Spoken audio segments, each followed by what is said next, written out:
previous year questions, we can frame multiple types of questions. Precisely that is what we'll be doing when I'll start taking what I call class tests. तो हम PYQs repeat नहीं करेंगे, वहां पर हम question frame करके देखेंगे कि हम किस पॉइंट तक उसको एनालाइज कर पाए या लिख पाए. And these questions will give us the understanding of a confidence actually. The things that I have understood, I'm comfortable with the concepts, I'm comfortable with what exactly was related to that topic. Am I in the position of writing the answers? Because ultimate है कि आपको answer लिखना है. 2 question select किए हैं, इनको आप अपने मार्कर से, पेन से अपने PYQ के लिस्ट में अंडरलाइन करने हैं. ईयर लिखा हुआ तो आराम से पहुंच जाओगे. 2023 का क्वेश्चन है और 2020 का क्वेश्चन. 2023 के क्वेश्चन से ही शुरुआत करेंगे, इसलिए इसको टॉप कर दिया है.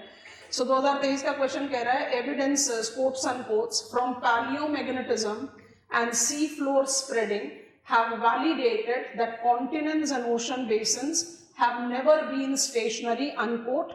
Elucidate with suitable diagram. पहला की टर्म है evidences, दूसरा की टर्म है paleomagnetism, तीसरा की टर्म है sea floor spreading. तो क्या sea floor spreading में we should take into reference Harry Hess only? थोड़ा सोच के बताओ. मेरे की टर्म्स हैं इस क्वेश्चन में. हमने paleomagnetism पढ़ लिया है, हमें sea floor spreading के बारे में पता है, हमें मालूम है, and if I read the rest of the things, that continents and ocean basins have never been stationary. They are ever on mobility. They are ever on drift. They are ever on spreading or destruction. जो भी आप term apply करें. I have to take into consideration sea floor spread. बहुत specifically लिखा हुआ है. तो मेरा आप लोगों से क्वेश्चन है, do I restrict my answer writing to Harry Hess only या कुछ और ऐड करना चाहिए? माइक ऑन करके जल्दी से बोलो. जल्दी जल्दी बोलो. यस अनविशा. नो. पैलियोमैग्नेटिज्म में कॉन्टिनेंट ड्रिफ्ट थ्योरी का कौन सा पार्ट आएगा?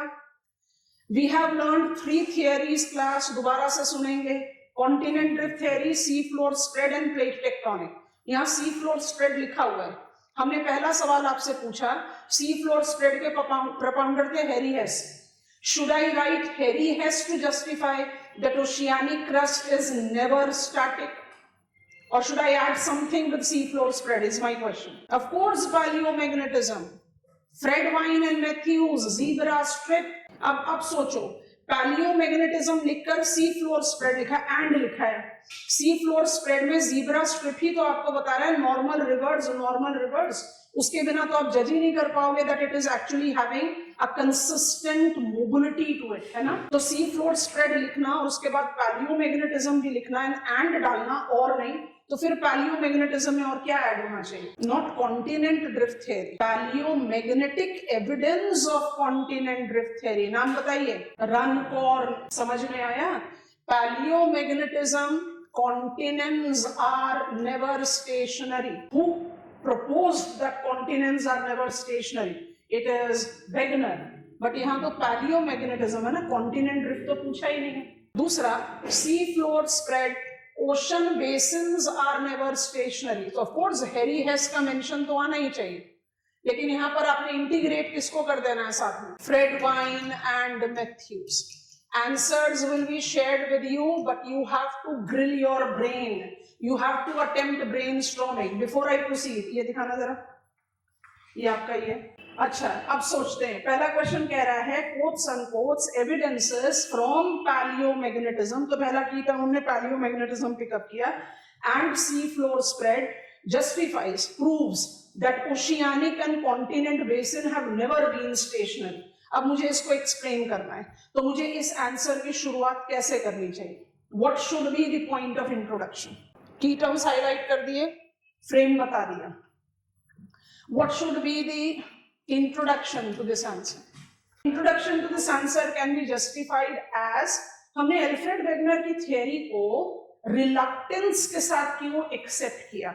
Why it was so that we were not even ready to look into it as a possible right attempt by a scholar, because Wegener was not any other scholar. He was a very renowned climatologist. Agreed that his work was outside his domain. उस वजह से एक reluctance हो सकती है, but why we were so reluctant? हमने काफी elaborately इसके बारे में बात की थी. Yes, anyone? Classically, most of geologist लिखना पड़ेगा क्योंकि हम पैलियोमैग्नेटिज्म की भी एविडेंसेस को जस्टिफाई करे, that comes from structure, and geomorphologist of continents and ocean.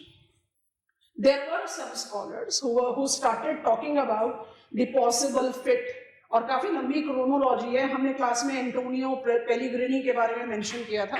He was a French explorer.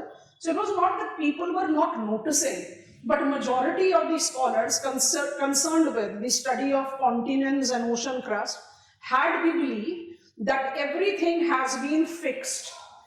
Continents and ocean have always been at the position where they are. इस ideology को, इस classical belief को breach किसने किया? Wegener. सो आपका introduction यहीं से शुरू होना चाहिए और इसके बाद आप एल्फ्रेड वेगनर को जगह दे सकते हैं. I insisted on time elaborately. I'm in the beginning of 20th century, 1912-1915. Alfred Wegener was the scholar who for the first time attempted to create dynamism, that is changing location, Pangaea, Panthalassa, Laurasia, Gondwana, present day map of world. क्या कह रहे हैं? That continents have ever been changing their position. So there is nothing wrong for us to say he introduced, and I insist, on global scale. इससे पहले जितने भी scholars ने कुछ भी सुपरफिशियली अटेम्प्ट किया, that was more at meso और regional scale. हमने ग्रिफिथ टेलर का मेंशन किया था क्लास में. हमारे सिलेबस में एल्फ्रेड वेगनर नहीं लिखे हुए, हमारे सिलेबस में कॉन्टिनेंट ड्रिफ्ट थियरी लिखा हुआ है. But we learn it as Alfred Wegener because he attempted it at global scale. So he was the first scholar to have introduced mobility, dynamism of place. कोई भी term का इस्तेमाल कीजिए. इस question में मुझे कुछ ऐड नहीं करना, हम सब कुछ पढ़कर यहाँ पर पहुंचे. तो ये क्वेश्चन बड़ा आसान सा क्वेश्चन है, 2023 का है, बिल्कुल रिसेंट पास्ट का क्वेश्चन है. तो मोबिलिटी और dynamism of location of continents ज्यादा इलाबोरेटली, क्योंकि आपने एक पॉइंट ऑफ लिमिटेशन लिखा था, याद है? ओशियानिक क्रस्ट को वेगनर क्या ट्रीट करते हैं? पैसिव. ओशियानिक क्रस्ट को वेगनर कहते हैं they are not active on their own, they are just bearing the imprint of movement of continent. अगर कॉन्टिनेंट स्प्रेड आउट करेंगे तो वो बन जाएंगे, कन्वर्ज ऑन करेंगे तो क्लोज डाउन कर जाएंगे. ओशियानिक क्रस्ट का भी डायनामिज्म इंक्लूडेड है, बट पैसिव वे में इंक्लूडेड है. तो कॉन्टिनेंट को फोकस करते हुए और ब्रैकेट में ओशियानिक क्रस्ट को जस्टिफाई कर सकते हैं. सफिशिएंट इंट्रोडक्शन हो गया. वेगनर की कहानी हम सबको पता है. 15-12 में रिसर्च पेपर था, 15 में पूरा टेक्स्ट पब्लिश हुआ, 35 में आपने उसको डिस्कार्ड कर दिया. क्वेश्चन का की टर्म है palaeomagnetism and sea floor spread. Palaeomagnetism की स्टडी हम सेकेंड वर्ल्ड वॉर के टाइम पर लेते हैं. हमने आपको बताया था Runcorn 1950s. So what you have to do actually, क्योंकि आपने इंट्रोडक्शन में first propounder of dynamism of location Alfred Wegener को बताया है, तो आपका बॉडी ऑफ द आंसर कैसे शुरू होना चाहिए. मेरे ख्याल से यहाँ सबको समझ में आ रहा है. You all have to write. आपके पास आपके मेल आईडी पर मॉडल आंसर आज आ जाएंगे, लेकिन आप उसको कॉपी करके मुझे नहीं दोगे, क्योंकि मुझे पता चल जाएगा मेरे वर्ड्स और आपके वर्ड्स में. आप उसको रेफर तभी करना जब आपने अपना एक रफ ब्लूप्रिंट तैयार कर लिया अपने आंसर का, ताकि आपको समझ में आए कि जो हम आज डिस्कस कर रहे हैं उसके हिसाब से आपकी अंडरस्टैंडिंग, आप उसको किस तरह से फ्रेम कर रहे हो. Then of course you have a support कि उस तरह से आंसर लिखा जाना चाहिए with always scope of improvement. No one is saying perfect answer, answers can always be improved. So मेरा जो बॉडी ऑफ द आंसर होगा उसके आप क्लियरली 2 पार्ट डिवाइड करें. पहला पार्ट हमेशा रन कॉर्न आना चाहिए. ये आपको क्या दे देगा? कंटिन्यूटी दे देगा, क्योंकि आपने इंट्रोडक्शन में क्या बताया? Introducer was Alfred Wegener. आपको कहीं लिखने की जरूरत नहीं है that his work was discarded. There is no requirement in this question. Question के टर्म्स क्या है? Evidences from palaeomagnetism.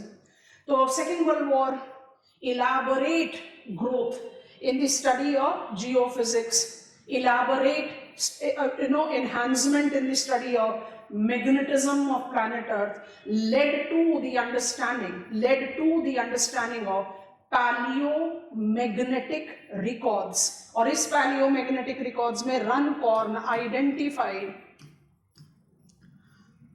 apparent path of north magnetic polar wandering. Are you recalling class? Body का पहला पार्ट ऑफ आंसर ये रहेगा. Diagram हमने आपको बता दिया था रिलीफ फीचर्स के साथ. डायग्राम देखने के लिए बहुत अच्छा है, बनाने के लिए बहुत मुश्किल है. अगर बिना बेस मैप के डायग्राम बनाओगे तो उसका कोई वैल्यू नहीं है. बट रिमाइंडर सेक के लिए डायग्राम ओपन कर देते हैं. I have added this in your answer also. वही वाला डायग्राम अप्लाई कर रहे हैं.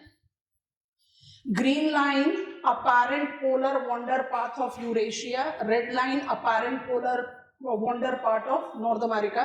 500 million years we have said Paleozoic से. इन दोनों के apparent wandering path में कितना डिफरेंस है? जब आप इनको पोजीशन अप्लाई करते हो as identified in the present perspective, आप देख रहे हैं ना, यहाँ पर आपको आर्कटिक ओशन है, नॉर्थ अमेरिका दिख रहा है, यूरेशिया दिख रहा है. अगर आप इनको कंबाइन करें you will find the overlap. Combine करा हुआ दिख रहा है. ये अभी का पोजीशन समझ में आ रहा है class? This is Arctic Ocean, this is North America, Canadian island, Greenland. Across this Eurasia, ये रहा कमचटका पेनिनसुला, ये ईस्टर्न साइबेरिया है. आर यू गेटिंग इट और नॉट?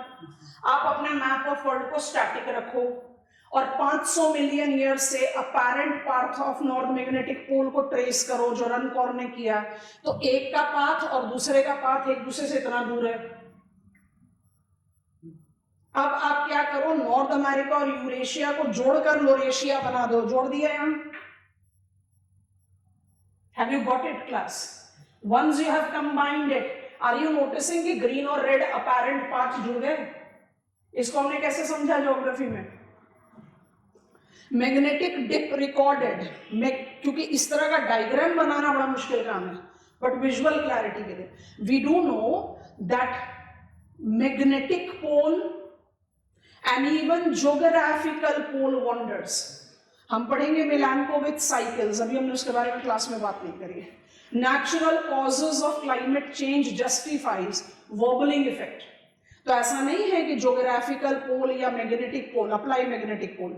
मैग्नेटिक पोल वॉन्डर करता है, that we have learn. This is apparent path. Apparent path मतलब you are drifting the continents. So how we have learn, you can write it that way.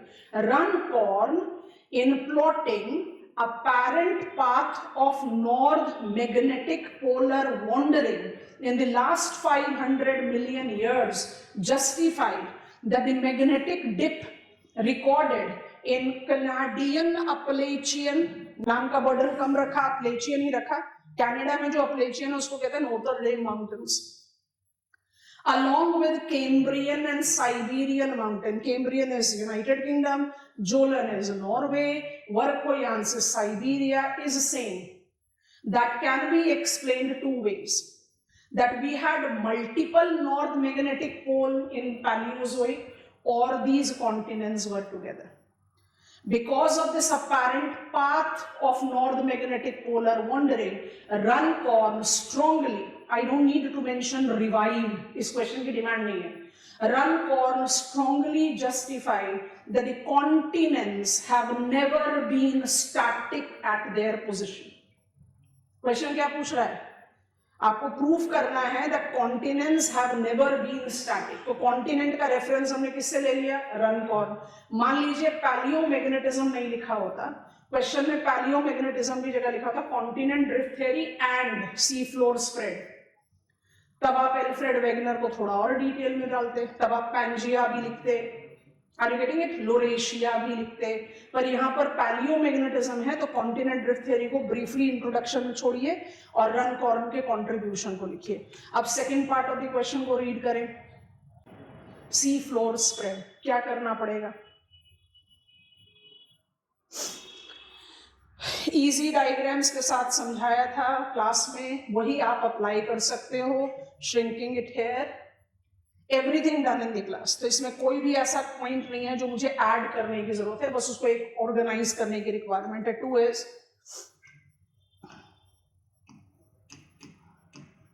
Spread. तो सी floor spread का concept तो मुझे 62 में Harry हेस ने दिया। आप Harry हेस का कॉन्सेप्ट को जस्टिफाई करें। What is that? Age of paired rocks goes on increasing with increasing distance from main ridge। और इसको वैलिडेट किसने कर दिया? ये डायग्राम हमने क्लास में भी देखा था। उसको वैलिडेट किसने कर दिया? डिस्कार्ड तो कभी भी नहीं हुआ। The term I over insisted on validated. So who validated? Fred, Vine and Matthews. क्या?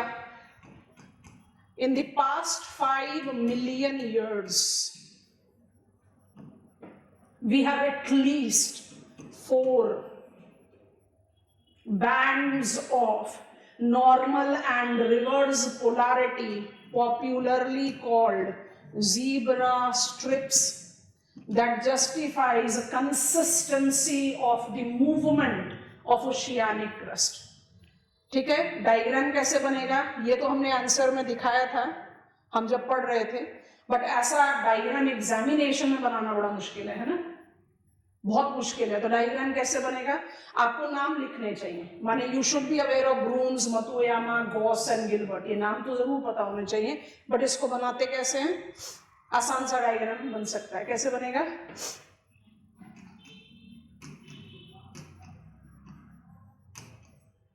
ये सोलोफस बन गया ना, जीब्रा स्ट्रिप। मत बनाओ 3 डायमेंशनल बनाएंगे, क्या जरूरत है? 2 डायमेंशनल डायग्राम बनाओ। Zebra strips incorporate alternative band of normal and reverse polarity with increasing distance from the main ridge। ये क्या है? Brunhes normal. ये क्या है? मतुयामा रिवर्स दोनों साइड। ये क्या है? Gauss normal. फिर ये क्या है? Gilbert reverse. Don't miss to say it is 5 million years। अपना ब्रेनस्टॉर्मिंग करो। Do I conclude the answer? कुछ और लिखना चाहिए। इंट्रोडक्शन दिया that mostly classical scholars believed in fixed positions of continents and ocean। The first scholar to have talked about dynamism was Alfred Wegener at global scale। Body शुरुआत करी तो लिखा Runcorn, because Runcorn's palaeomagnetic evidence facilitated revival of continent drift theory, proved apparent path of north magnetic polar wandering outlined by Runcorn that there existed Laurasia। Laurasia existed, thus existed drift of continents। इसलिए हमने आपको कहा अगर palaeomagnetism की जगह question में, हम दोबारा से क्वेश्चन ओपन कर रहे हैं, अगर पैलियोमैग्नेटिज्म की जगह क्वेश्चन में लिखा होता कॉन्टिनेंट ड्रिफ्ट थ्योरी, सोचो क्या क्या और ऐड होना चाहिए था। मान लो कि यहाँ पैलियोमैग्नेटिज्म नहीं होता, यहाँ सी फ्लोर स्प्रेडिंग लिखा है, यहाँ लिखा होता कॉन्टिनेंट ड्रिफ्ट थ्योरी, तो आपको क्या और ऐड करना चाहिए था? हमने तो यहाँ पर सिर्फ कह दिया रनकॉर्न लिखो, काम खत्म। अगर इसकी जगह हम इमेजिन कर रहे हैं कि पैलियोमैग्नेटिज्म नहीं है, कॉन्टिनेंट ड्रिफ्ट थ्योरी लिखा हुआ है, फिर क्या ऐड होना चाहिए था कि ये आंसर ऐसे ही रहना चाहिए? सोचो, शुड इट बी सेम और इट विल बी डिफरेंट? सारे आर्ग्यूमेंट्स इन फेवर डालने पड़ते, सिर्फ रनकॉर्न से काम नहीं चलता। Jigsaw fit of shape, jigsaw fit of process, jigsaw fit of structure, puzzling fossil records. I hope you are getting, क्योंकि वो भी तो क्या प्रूव कर रहे हैं, that continents have never been stationary. Are you getting it class? ये question की डिसाइफरिंग प्रैक्टिस से आती है, नहीं तो हमारी, आप कहोगे कि I am not that absent minded और I don't act in impulse. बिल्कुल सही है, हम सब बहुत इंटेलिजेंट इंडिविजुअल है, बट एग्जामिनेशन हॉल में हम ये गलतियां करते हैं। वी प्रीएम्प्ट द क्वेश्चन, हम उसका पॉइंट को या उसकी डिमांड को पूरी तरह से नहीं जज करते। हम मेंटली कुछ 1-2 टर्म पकड़ के अच्छा क्वेश्चन ये पूछ रहा है, और मान लीजिए कि आपने पूरा आंसर लिखते लिखते रियलाइज करा अरे क्वेश्चन की तो डिमांड ही नहीं थी, कुछ और थी, वो तो गया, आपके हाथ से गया वो क्वेश्चन। तो ये प्रैक्टिस से आता है, अदरवाइज नहीं आता। यहाँ पर अगर आप कॉन्टिनेंट ड्रिफ्ट थ्योरी के सारे एविडेंसेस लिखने होंगे तो ब्लंडर हो गया। यहाँ सिर्फ आपको रन कॉर लिखना है। I think I have made clarity. अब हम वापस जा रहे हैं अपने फ्रेम में, जल्दी से मदद करा दो। फ्रेड वाइन एंड मैथ्यूज बता दिया, ज़ीब्रा स्ट्रिप बता दिया। यहाँ पर रुक जाएं या कुछ और ऐड कर सकते हैं। Sea floor is never stationary, very well explained by Harry Hess, validated in paleomagnetism by Fred Wine and Matthews. Harry Hess कहते हैं age increases, इसका साफ मतलब है फर्स्ट पेयर पहले बना, फिर वो डाइवर्ट हुआ, तब दूसरा बना, फिर वो डाइवर्ज हुआ, फिर तीसरा बना। And paleomagnetism with zebra strip proves it. Should I full stop it or something else to be added? अरे जल्दी बताओ बच्चों, क्योंकि ओशियानिक क्रस्ट में लगातार क्रस्टल डिस्ट्रक्शन हो रहा है। क्रस्टल डिस्ट्रक्शन के लिए आपको ट्रैवल करना पड़ेगा, तभी सबडक्शन होगा। Have you understood it class? पूरा कन्वेयर बेल्ट आना जरूरी है। गुड आशीष। ट्रेंचेस आना जरूरी है, सबडक्शन आना जरूरी है, बट ना तो ट्रेंच ना तो सबडक्शन इंपॉर्टेंट है। हाईलाइट क्या होना चाहिए? जहां सबडक्शन हो रहा है वो फीचर क्रिएट करता है, उसको ट्रेंच बोलते हैं। डेफिनेटली वो रिक्वायर्ड है, बट मेजर रिक्वायरमेंट क्या है? I don't have oceanic crust older than Palaeozoic. हमने आपको तब भी बताया था, हम बहुत ज्यादा इलाबोरेट रेफरेंस ले तो 500 मिलियन ईयर से ओल्ड ओशियानिक रॉक नहीं है। रियलिटी में एनसीईआरटी भी लिख रही है 200 मिलियन ईयर से पुराना ओशियानिक रॉक नहीं है। Are you getting it? बन गया आपका आंसर। कंक्लूजन में इस तरह का फुलिश कंक्लूजन नहीं देना चाहिए जो नॉर्मली बच्चे लिखते हैं कि हेंस वी कैन कंक्लूड, ये जो कह रहे हैं ना एलिसिडेट विद सूटेबल डायग्राम्स, तो आपने सब कुछ लिख दिया और उसके बाद आप कंक्लूजन लिखो hence we can conclude that continent ocean crust and oceanic basin have never been stationary. Foolish conclusion. आप कैसे कंक्लूड करें? कोई हार्ड एंड फास्ट रूल नहीं है, ऐसा नहीं होता कि हमें हर आंसर में to conclude we can say करके लिखना चाहिए, बट इस क्वेश्चन में स्कोप है, लिख सकते हो। पर कैसे लिखे, क्या लिखे?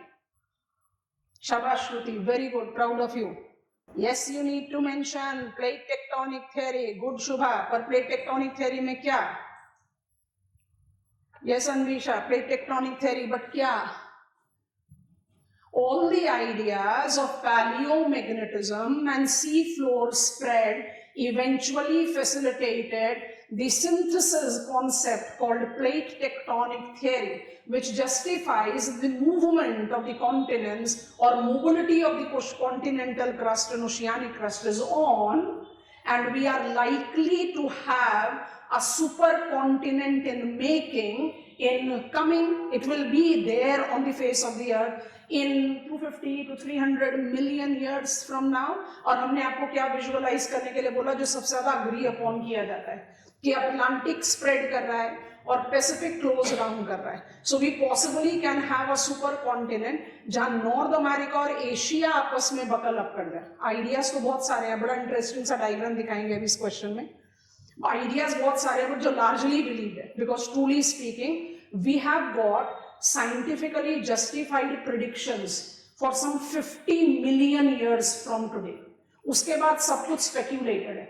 जब हम कह रहे हैं ना सुपर कॉन्टिनेंट बन जाएगा 250 या 300 million years later from today, तो उसमें आप 50 मिलियन ईयर्स तक तो प्रूव कर रहे हो। जहां हम कहते हैं मेडिटेरेनियन सी क्लोज कर जाएगा, जो करीबियन सी है वो क्लोज कर जाएगा, we will have the Malaya Peninsula, South China Sea, वो बकल अप कर जाएगा, रेड सी और ओपन होकर पर्शियन गल्फ को क्लोज कर देगा। You know these are the things that are being proven.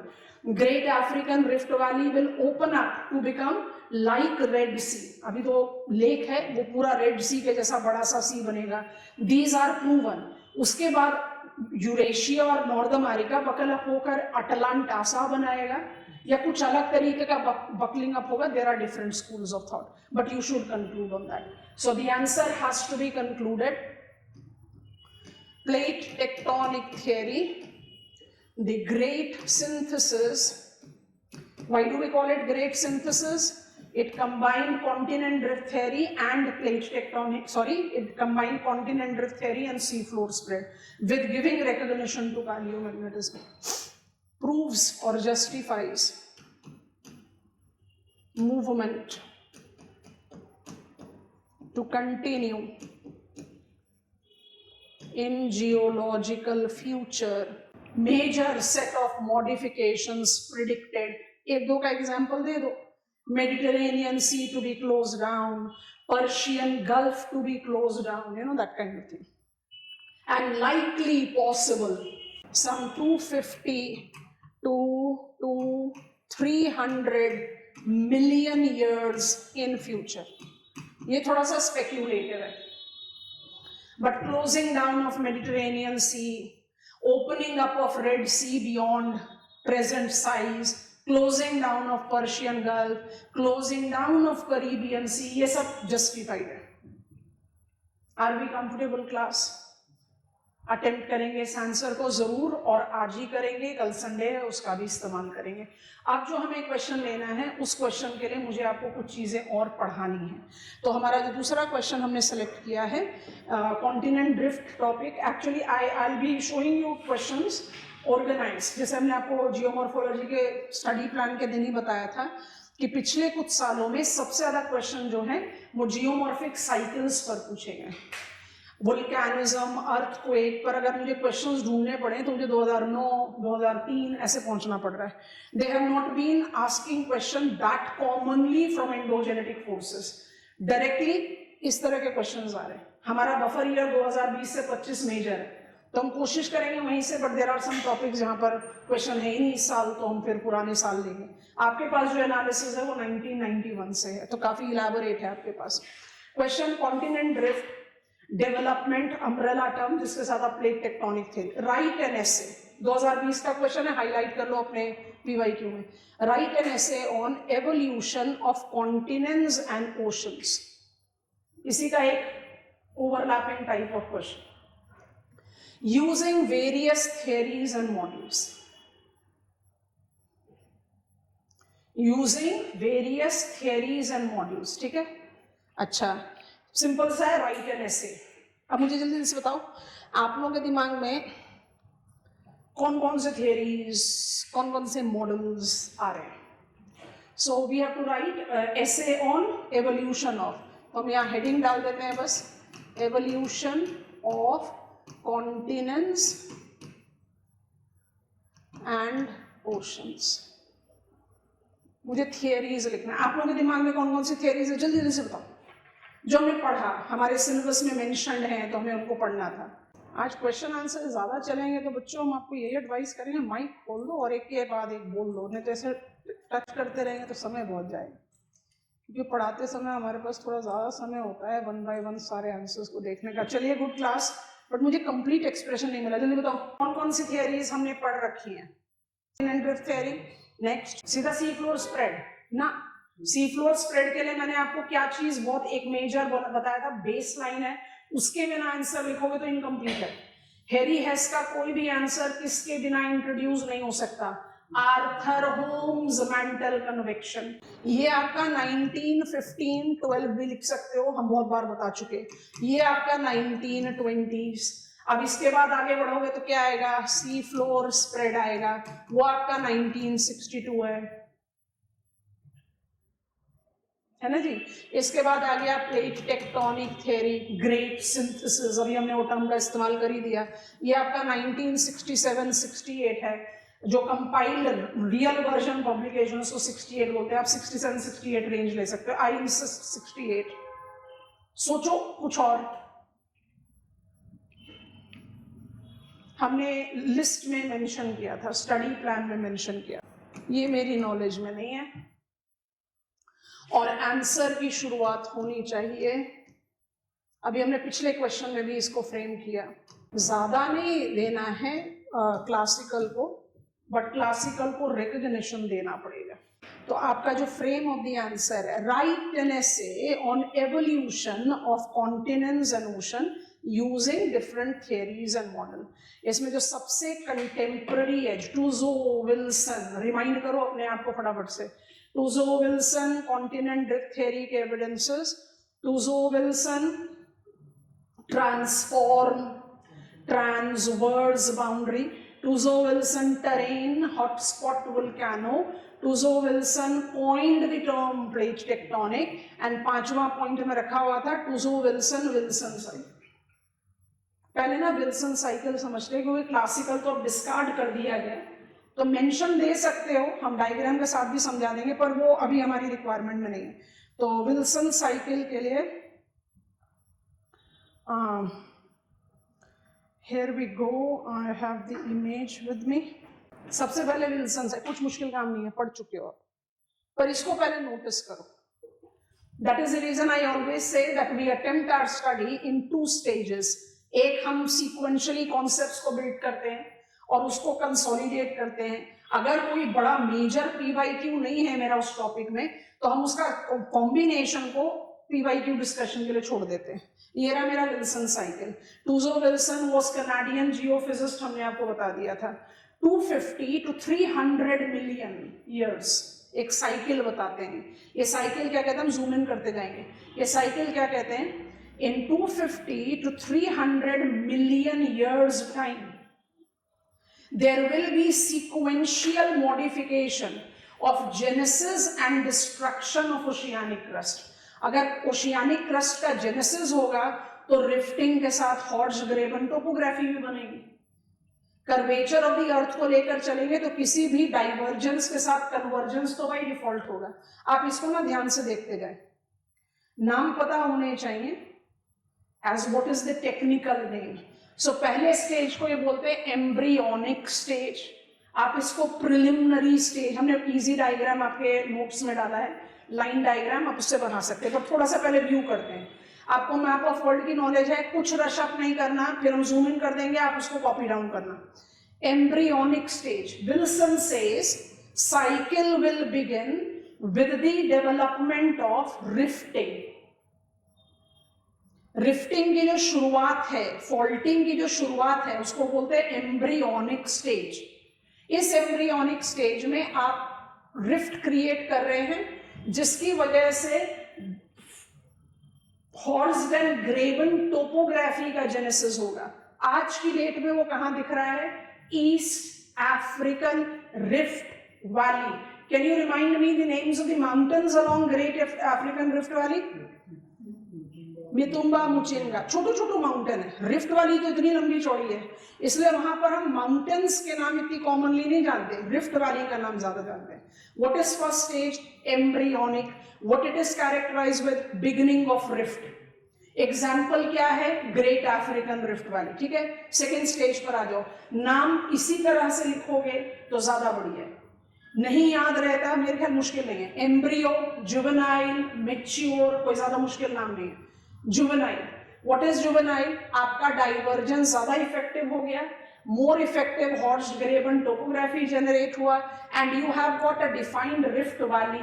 Bye default great African rift valley से ज्यादा इलैबोरेट डाइवर्जेंस किस पर है, Red C.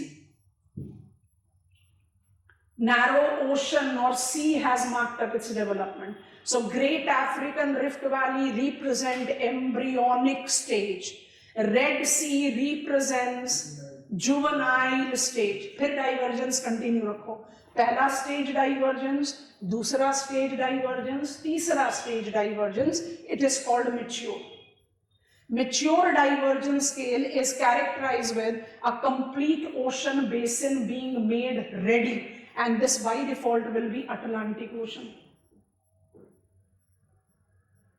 I'm pausing here. दोबारा से बोल रहे हैं, डायग्राम को देखेंगे. Embryonic, juvenile, mature. Because Wilson cycle quote कर रहे हो तो स्टेजेस उन्हीं के हिसाब से लिखनी पड़ेगी. What is his Wilson cycle? His Wilson cycle says, और Wilson cycle says everything, और इस चीज को आप पहले क्वेश्चन में भी डाल सकते हो, that ocean and continents are never stationary. उस पर भी आप मेंशन कर सकते हो विल्सन साइकिल को, पर क्योंकि आप पैलियोमैग्नेटिज्म और sea floor spread specifically highlighted है, हम अवॉइड करते हैं. इस क्वेश्चन में थियरीज एंड मॉडल्स, तो विल्सन साइकिल को बिल्कुल नहीं छोड़ सकते. Okay, what is Wilson cycle? First 3 stages, दोबारा से नाम बोल रहे हैं, embryonic, juvenile, mature is equal to what? Divergence. What is embryonic? अभी बस डाइवर्जन शुरू ही हुआ है. What is juvenile? It has created a linear sea. What is mature? It has created a full-fledged ocean. I think you have viewed it, है ना. अब कोई भी डाइवर्जेंस कन्वर्जेंस के साथ तो कोरिलेट करेगा, तो इनके जो बाकी बचे हुए स्टेजेस है ना, वो कन्वर्जेंस के बारे में बता रहे हैं. जूम करना पड़ेगा, नहीं तो नहीं दिखेगा. तो मैच्योर तक हो गया. अब जो बाकी 3 स्टेजेस हैं उनके नाम देखो. Declining, terminal, structuring. क्या डिक्लाइन कर रहा है? Ocean crust. जो पहले 3 स्टेजेस में बना, अब आप उसको डिक्लाइन कर रहे हो. Declining stage which is identified with beginning of subduction and thus closing down of oceanic crust. Close होना शुरू हुआ है Pacific Ocean. Terminal, major part of oceanic crust has been closed down. Mediterranean Sea.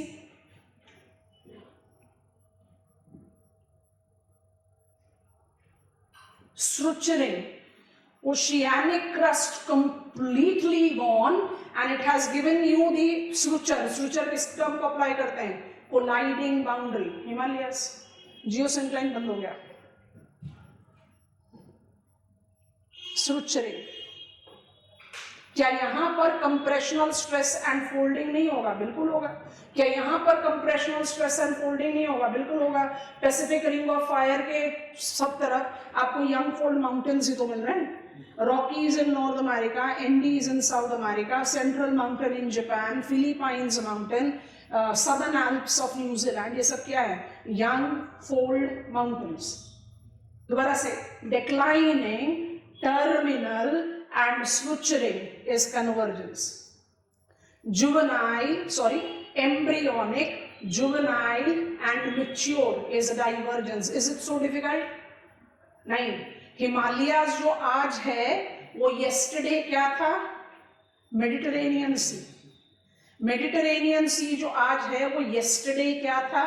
Tethys sea, light Pacific ocean. Come on class, give me a confident go ahead.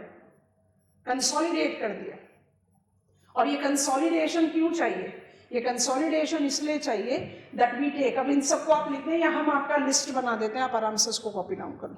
Diagram हमने easy way में diagram दिया. Wilson cycle, कैसे कैसे term बने और examples कौन कौन से आएंगे, दोनों चीजों को साथ में रख लेते हैं. एम्ब्रियोनिक, बस अभी अभी डाइवर्जन शुरू हुआ. क्या बनेगा? रिफ्ट. तो great African rift valley. Juvenile, divergence has created defined horsed and graben topography. Linear sea develop हो गया. तो आपका अरेबियन प्लेट और अफ्रीकन प्लेट के बीच में रेड सी रेडी है. तीसरा, mature. You have such parted apart that you actually have created a complete oceanic basin.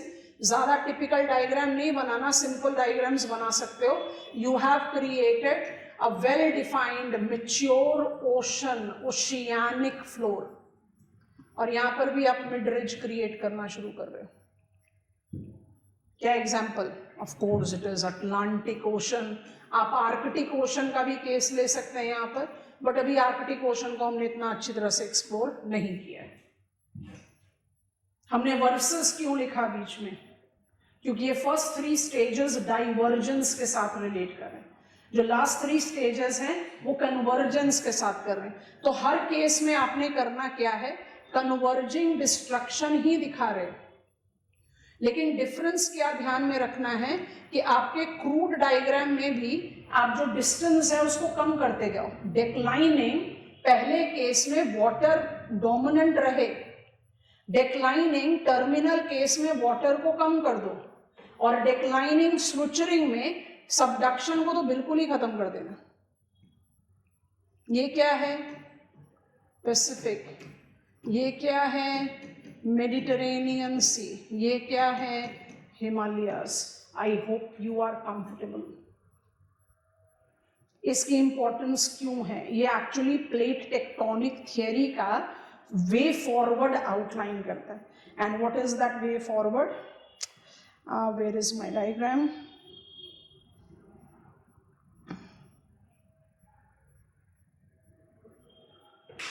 Touzo-Wilson was one of the propounders of plate tectonic theory. You are aware of it. हमें कुछ चीजें add करनी है. जो आपका tetrahedral hypothesis है वो तो अब डिस्कार्डेड है. In the first half of 19th century, that time milestone contribution, but we have discarded it. पर क्योंकि आपसे डिफरेंट थियरीज एंड मॉडल बोल रहा है, आपको उसका एक इंट्रोडक्शन देना पड़ेगा, जो हमने पिछले क्वेश्चन में भी दिया ना. To begin with, classical approaches believed in static, stationary position. उसका एक सैंपल देना पड़ेगा, ब्रीफली देना पड़ेगा, ज्यादा डिटेल्स में. Have you understood Wilson cycle? Question की डिमांड के हिसाब से मान लीजिए आपसे सिर्फ क्वेश्चन में पूछ रहा है plate tectonic, we have not reached mountain building age of now, plate tectonic in modifying और dynamic nature of the oceanic and continent crust. आप विल्सन साइकिल का सपोर्ट लीजिए और उसके साथ आपको किसका सपोर्ट लेना है? इमेजेस को देखना थोड़ी देर के लिए. इसको हम प्लेट टेक्टोनिक के साथ ऐड करेंगे. हम इसके बारे में भी बात नहीं कर रहे क्योंकि हमने माउंटेन बिल्डिंग को स्पेसिफिकली नहीं पिकअप किया. जैसे वोल्केनिज्म खत्म करेंगे will be talking about it. Wegener ने जब पैंजिया बताया, हमने कहा ना, impossible, imaginary work. But eventually when we revived continent drift theory and developed plate tectonic theory, और हम plate tectonic theory को क्या बोलते हैं? It is continent drift plus sea floor spread is equal to plate tectonic theory.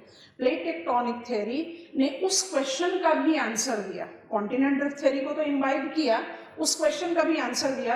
Wegener हमें ये तो बता ही नहीं पा रहे कि कार्बोनिफरस एपॉक तक पैंजिया था, बट प्लैनेट अर्थ की हिस्ट्री तो 4000 मिलियन ईयर्स की है. तो 4000 मिलियन ईयर से 300 मिलियन ईयर तक पैंजिया इंटैक्ट रहा, और अचानक क्या हो गया कि टूटना शुरू हुआ तो खत्म ही नहीं हुआ. Wegener could not give us the development preceding Carboniferous. Plate tectonic theory attempted to create it. आपको इसमें कुछ याद नहीं रखना, आपको बस ये समझना है कि ये पैंजिया से अलग फिटेड कॉन्टिनेंट है. इसको रोडीनिया बोलते हैं. Rodinia is Pangaea 1. Are you getting it class?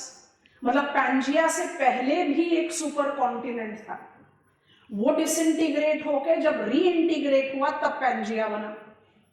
तो प्लेट टेक्टोनिक थ्योरी रोडीनिया को रिकॉग्निशन देता है. Don't miss to see 1.31 billion years ago we had a supercontinent called Rodinia. नाम याद रखना है बस. Rodinia paved way to, आप कुछ कुछ नाम पहचान रहे हैं. Most of the names we write in accordance to present name. East Antarctica, Australia, Seychelles, Madagascar, South China, Siberia, North China, Laurentia, Canada का पार्ट है आज, Congo, Kalahari, Rio Plata. Congo Kalahari Africa के हिस्से हैं, Rio Plata Amazonia South America के हिस्से हैं, West Africa लिख ही रहा है Africa, Baltica, Baltic states, Baltic Sea, Europe, Estonia, Latvia, Lithuania. तो ये फिट है. आपको फिट याद नहीं रखना, बस याद रखना रोडीनिया. रोडीनिया इज व्हाट? पैंजिया 1. डिसइंटीग्रेट हुआ, रीइंटीग्रेट हुआ. कब रीइंटीग्रेट हुआ? कार्बोनिफरस remained effective till early Triassic. Carboniferous, Permian, Triassic. Paleozoic paving way to Mesozoic, yes or no? Triassic, Jurassic, Cretaceous. ये आपका क्या है? पैंजिया. ये अल्फ्रेड वेगनर ने आपको बताया. इसमें आपको छोटे मोटे टुकड़े भी दिखाई दे रहे हैं, South China, North China. And what is projected for tomorrow? Tomorrow geological future. इन चारों में से कुछ भी हो सकता है. याद नहीं रखना, हमारा जो हाइपोथेसिस, जो हम क्लास में लगातार इंसिस्ट कर रहे हैं, हमारा जो हाइपोथेसिस है वो किससे ज्यादा फिट इन हो रहा है? North America, Eurasia buckle up हो गया, दिख रहा है. South America, Australia buckle up हो गया, इसको जूम इन कर दें। नोवो पैंजिया, देखो इसको जरा, ये जो हम हाइपोथेसिस लेकर चलते हैं, जो ज्यादातर स्कॉलर्स बिलीव करते हैं, वो क्या कह रहे हैं, पैसिफिक क्लोज डाउन होगा। तो ये जो आपको दिखाई दे रहा है, इसको आप अटलांटासा बोल सकते हो। तो फ्यूचर में हम क्या नाम दे रहे हैं, Novo Pangaea. But there are different scholars who believe differently, and I have told you that 50 million years in future we have got something that can be scientifically justified as right prediction. उसके बाद माने आप 200 million years, 300 million years का जो prediction ले रहे हो वो ज्यादा स्पेक्यूलेटिव है, तो वो कुछ भी हो सकता है। बट जो एक नॉर्मल असेसमेंट है वो ये। तो सोचो, आपको आंसर लिखना है write an essay on theories and models which justifies origin of ocean and continent, ऐसे लिखना है। तो इस ऐसे में आपको विल्सन साइकिल तो इंक्लूड करना ही है, प्लेट टेक्टोनिक थियरी को भी अपने स्टडी से आगे और पीछे दोनों ले जाना है। Plate tectonic theory not just believes in Pangaea but also Rodinia, और आपने टेक्निकल नेम ले लिया। Plate tectonic theory identifies new supercontinent in making which will take some 250 million years to get done, and it can be called, हम इसी नाम को insist करेंगे, novo Pangaea. बाकी बहुत सारे अलग आइडियोलॉजीज हैं, देख लो, सब स्पेक्यूलेटिव है। पैंजिया अल्टिमा थोड़ा सा मिक्सअप है। आप नॉर्थ अमेरिका और अफ्रीका को बकल अप करा रहे हो, साउथ अमेरिका, इसका मतलब कुछ पार्ट ऑफ अटलांटिक यहां बच रहा है, और आप पैसिफिक को ही लार्जली मेंटेन करके चल रहे हो। Are you getting it? तो ये सब आपको लोकेशन याद नहीं करनी है, बस समझना है कि हम किस किस तरह का स्पेसिफिकेशन या स्पेक्यूलेशन ले रहे हैं। एक आइडियोलॉजी कहती है ओरिका, सब बकल अप हो गए। अब ये सब बकलिंग अपने देखो जरा, ऑस्ट्रेलिया और एंटार्क्टिका को आपने मेजरली शिफ्ट कर दिया। Are you noticing that North America, India, China buckle up हो रहा है? इसका मतलब यहाँ अटलांटिक भी क्लोजिंग पर है और पैसिफिक भी क्लोजिंग पर है। कंफ्यूजन? एंड दिस, ये सबसे यूनिक है। एनेशिया पहुंचा दिया सबको नॉर्थ पोलर लोकेशन पे, मतलब आपने सदर्न ओशन को सबसे बड़ा बना दिया। अटलांटिक भी नहीं, पैसिफिक भी नहीं, सबका कुछ कुछ पार्ट बचा हुआ है, but southern ocean is more extensive. होने को कुछ भी हो सकता है, but what is the believe that is majorly taken? तो 3 नाम याद रखने हैं, एक तो आप लोग जानते हैं, pre Carboniferous we had Rodinia, in Carboniferous we had Pangaea, and in geological future we can have novo Pangaea, new Pangaea.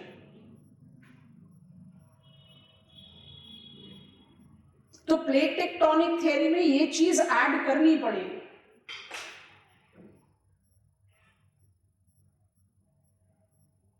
ठीक है, अब फ्रेम करना शुरू करते हैं।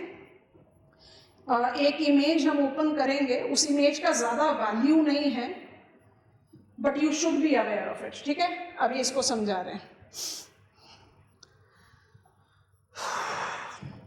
Where is my frame of the answer? Era.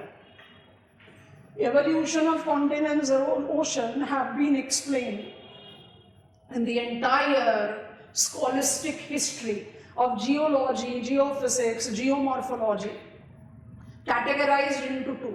Classical approaches always talked about fixed position, correlating it with the cooling solidification of the Earth's crust.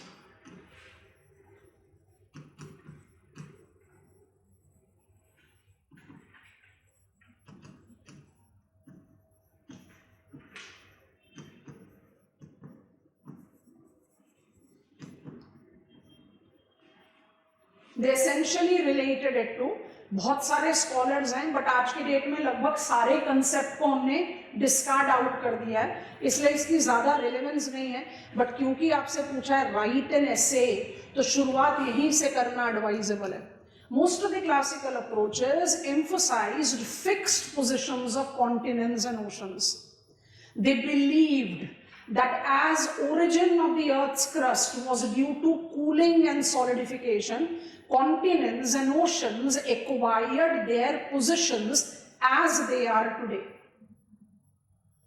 इस approach में लॉथियन green का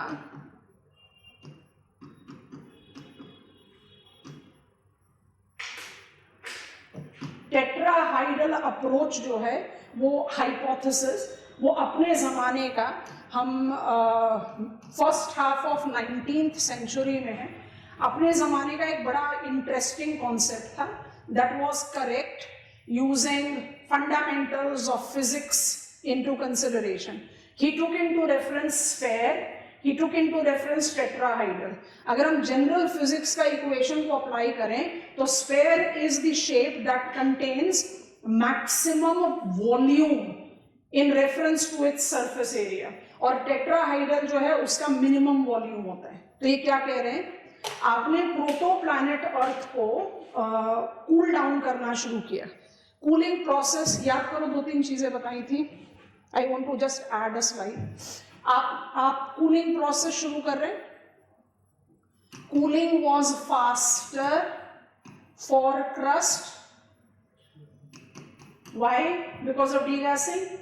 तो क्रस्ट सबसे पहले सॉलिडिफाई हो गया. जब cooling was applied to earth's interiors, cool down हुआ तो वो श्रिंक होने लगा. कूल होगा तो श्रिंक करेगा. When the interiors of the earth started cooling, it started shrinking. उस shrink के साथ crust shrink नहीं कर पाया. क्यों नहीं कर पाया? क्योंकि वो already cooled था. And that was the point that it facilitated the genesis of this tetrahedral. It is 4-sized pyramid, जिसमें आप continents और ocean का एक specific dimension दिखाते हैं. You are simply saying that planet Earth has been subjected to cooling. This cooling resulted in development of solidified crust the first. Shield के understanding में पढ़ा था. Give me go ahead. Simple याद रखो, आपको ज्यादा कुछ फिजिक्स के, आपको कुछ ज्यादा जियो फिजिक्स के डिटेल्स में नहीं जाना है. लॉथियन green in 1837 proposed a concept that highlighted fixed positions of continents and oceans. It was based on fundamentals of physics. He argued that cooling solidification resulted in development of solidified crust the first. Inner part of the earth took time to cool down. As it started cooling down, it resulted into its shrink, and the crust to adjust the shrink, surface area का decrease नहीं हो सकता. It collapses itself to generate out a distorted tetrahedral shape.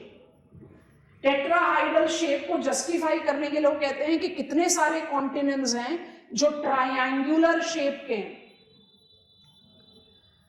Apply करो, कौन कौन से continents हैं जिनको आप ट्रायंगुलर शेप में लोगे.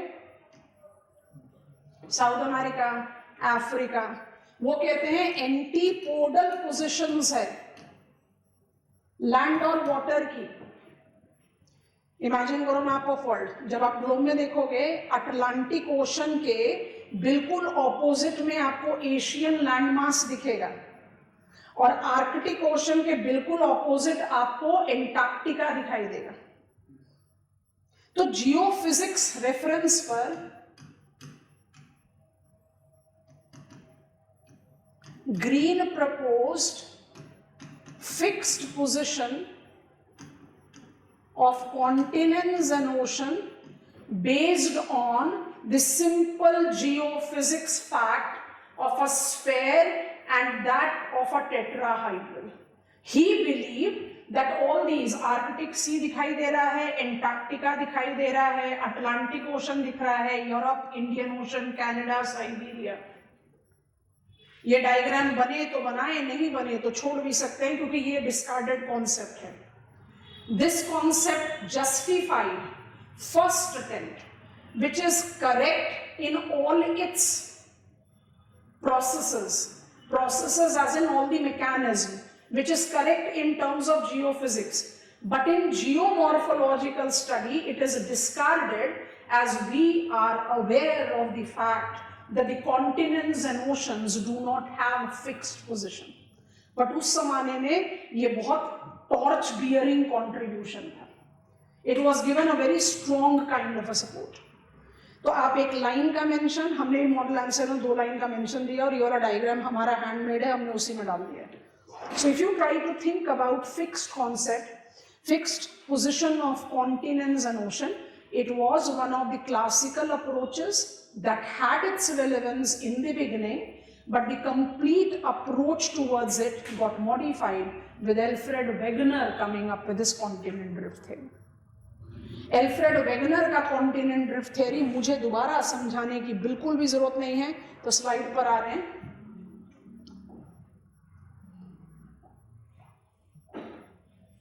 दो 3 लाइन का इंट्रोडक्शन दे दो और काम खत्म करो, उससे ज्यादा नहीं जाना है इस पर.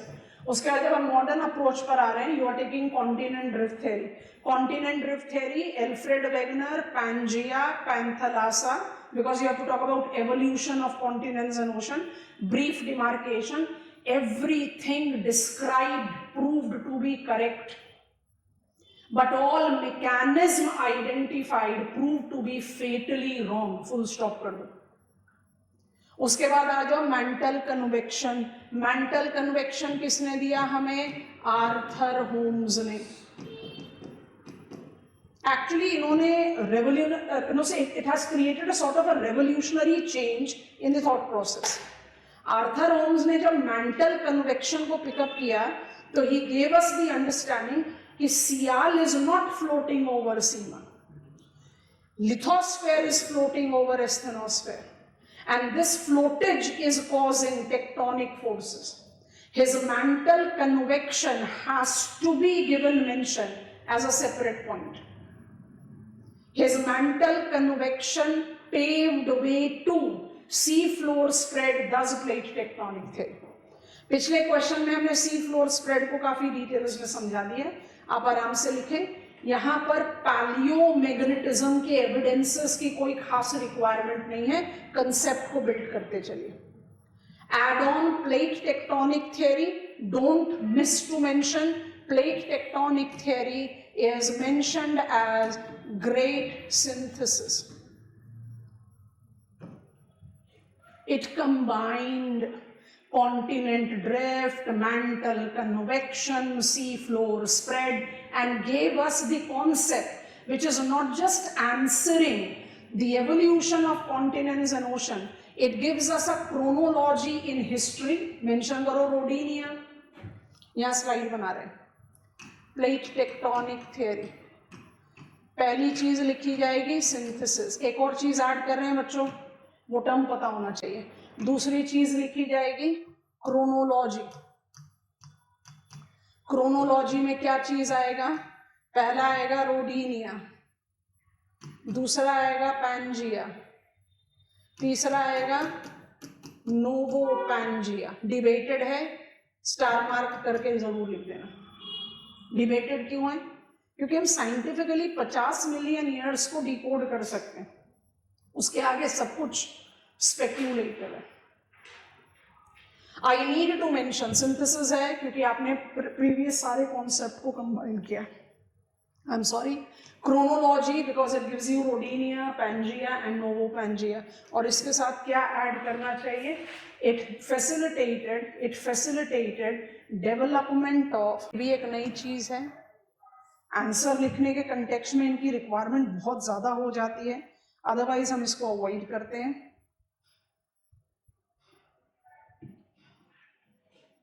मूवमेंट टाइप्स, पाथवेज बोला जाता है. कोई ज्यादा मुश्किल काम नहीं है. ये डायग्राम भी ऐड किया हुआ है आपके आंसर में.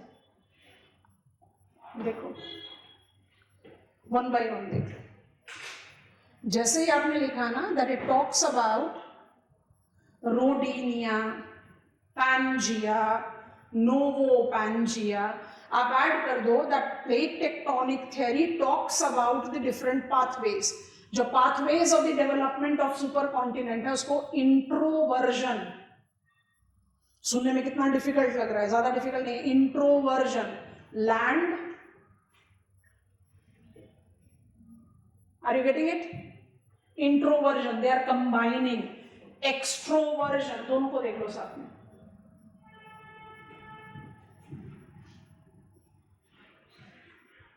Introversion pathway, extroversion pathway, actually development इनके कॉम्बिनेशन से होते हैं, जो आपने डिमार्केट किया, टर्म लिख देना, plate tectonic theory identifies the pathways that led to formation of Rodinia, then Pangea, and likely in future Novo-Pangea. It talks about 3 pathways. Introversion, when it is towards inside, somewhere where you are talking about compression. Extroversion, where you are talking about diversion. And reality क्या होती है? Orthoversion.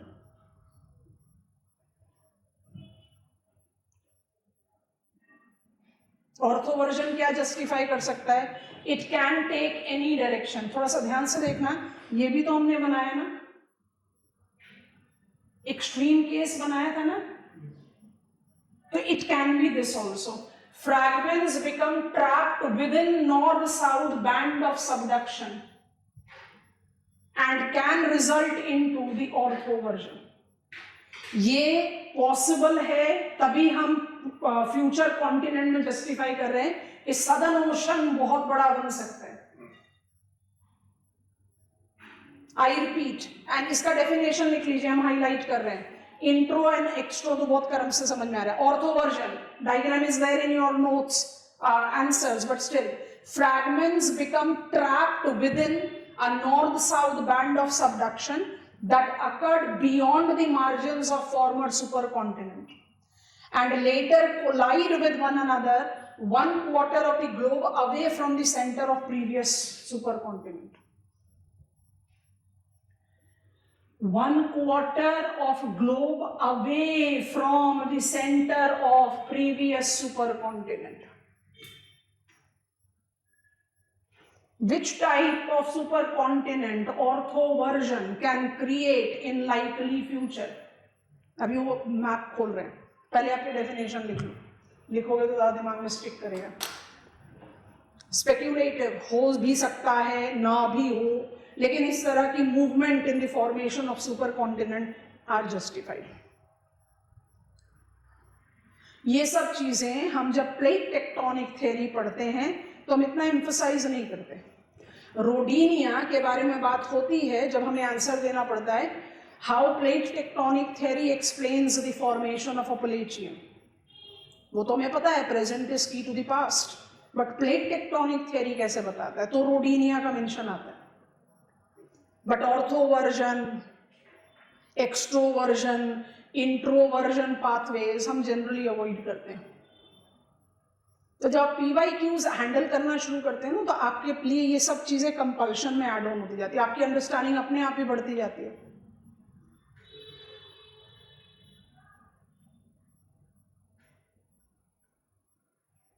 देखें ऑर्थोवर्जन का क्या approach हमने लिया था जो पॉसिबल है फ्यूचर कॉन्टिनेंट के लिए, ये ना,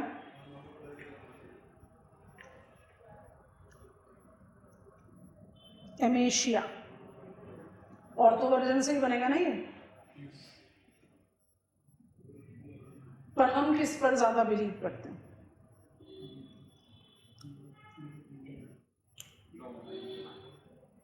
ये कौन से पाथवे को ज्यादा जस्टिफाई करेगा? Both the things, intro and extero. Intro किसके पॉइंट पर ज्यादा डोमिनेटिंग होगा? Pacific. And take the conclusion of your answer where